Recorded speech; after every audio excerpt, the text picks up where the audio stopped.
الحمد لله وكفى ذي المجد والعلا فالق الحب والنوى خالق الأرض والسماء وما بينهما وما تحت الثرى شمس الضحى بدر الدجى صدر العلا نور الهدى كهف الورى سيدنا ومولانا وملجانا ومأوانا محمد المصطفى وعلى آلہ وأصحابہ إلى يوم الجزاء أما بعد فأعوذ بالله من الشيطان الرجيم بسم الله الرحمن الرحيم أنعم الله عليهم من النبيين والصديقين والشهداء والصالحين صدق الله مولانا العظيم وصدق رسوله النبي الأمي الأمين الحبيب الكريم إن الله وملائكته يصلون على النبي يا أيها الذين آمنوا صلوا عليه وسلموا تسليما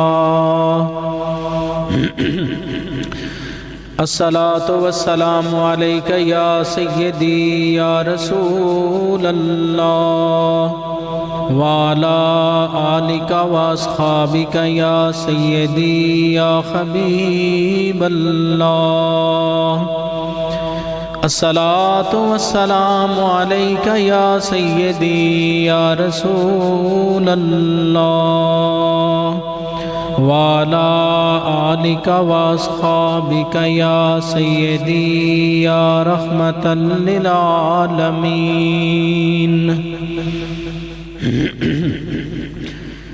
حمد و صلاۃ کے بعد لائق صد عزت و احترام و تکریم برادران اسلام، دوستو، بزرگو، عزیزو، یہ مبارک مہینہ جمادی الثانی کا مہینہ جاری و ساری ہے۔ اس مہینے کی 22 جمادی الثانی کو جناب حضرت سیدنا صدیق اکبر رضی اللہ تعالی عنہ کا وصال پاک ہے۔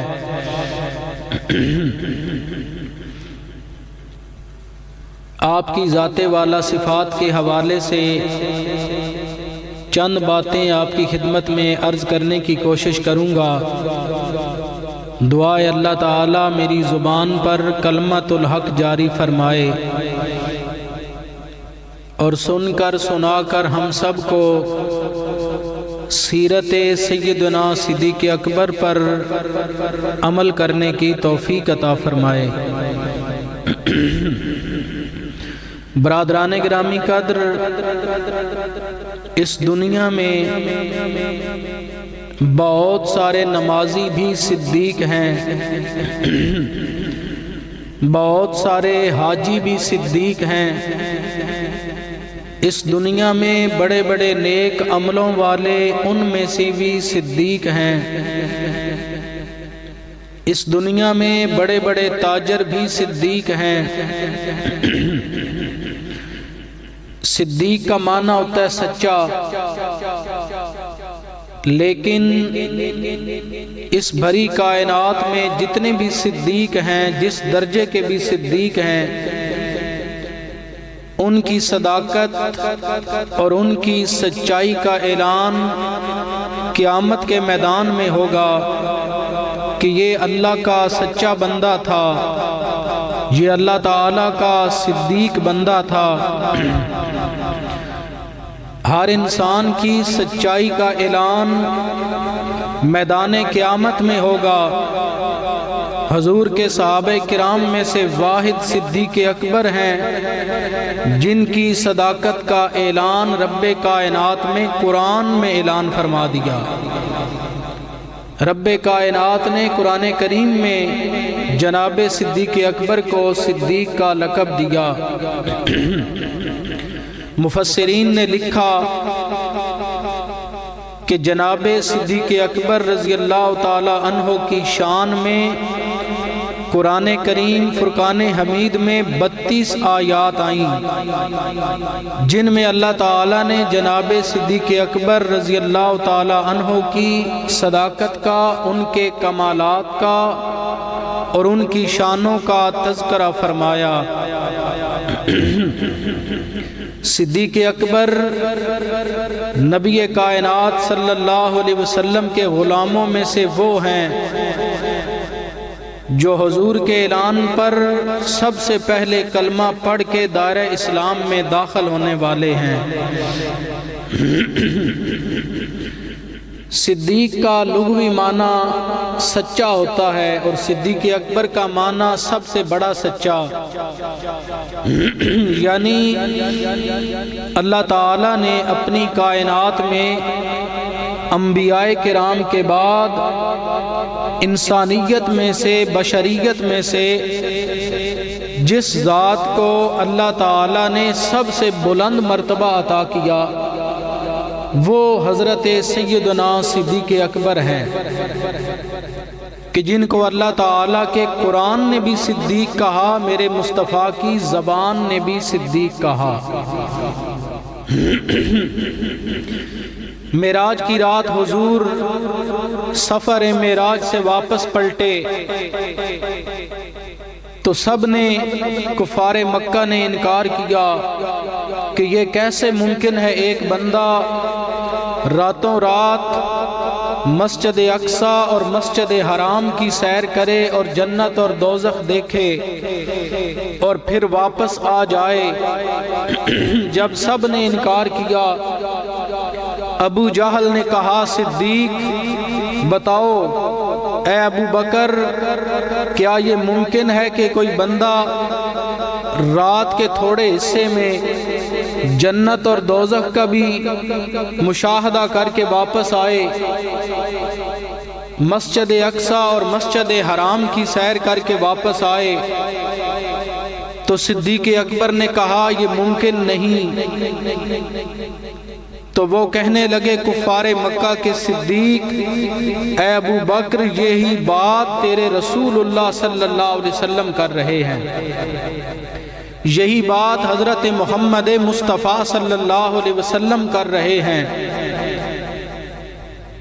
تو صدیق اکبر کا جواب سنیے، انہوں نے جواب دیا دنیا کا کوئی بھی بندہ اعلان کرے کہ میں راتوں رات زمین و آسمان کی سیر کر کے واپس آیا، جنت اور دوزخ کے سلسلے دیکھ کر واپس آیا، تو میں ماننے کے لیے تیار نہیں ہوں، لیکن یہی بات اگر آمنہ کے لال نے کی ہے تو صدیق اکبر کا یہی اعلان ہے کہ مصطفیٰ کا اعلان بالکل سچ ہے۔ جب یہ بات جناب رسول کریم صلی اللہ علیہ وسلم کے پاس پہنچی تو میرے مصطفیٰ کریم صلی اللہ علیہ وسلم نے صحابہ کے مجمع میں اعلان کرنا تھا، اتنے میں جبریل امین زمین پر آئے اور آ کر کہنے لگے یا رسول اللہ، یہ آپ کا غلام ابو بکر، میرا رب کہہ رہا ہے کہ زمینوں پر بھی صدیق ہے، آسمانوں پر بھی صدیق ہے۔ میرے آقا کریم صلی اللہ علیہ وسلم نے جناب صدیق اکبر کو ایک انگوٹھی دی اور حکم دیا کہ صدیق اس انگوٹھی پر اللہ کا نام لکھوا کر لاؤ۔ حضرت ابو بکر صدیق جب اس کشیدہ کار کے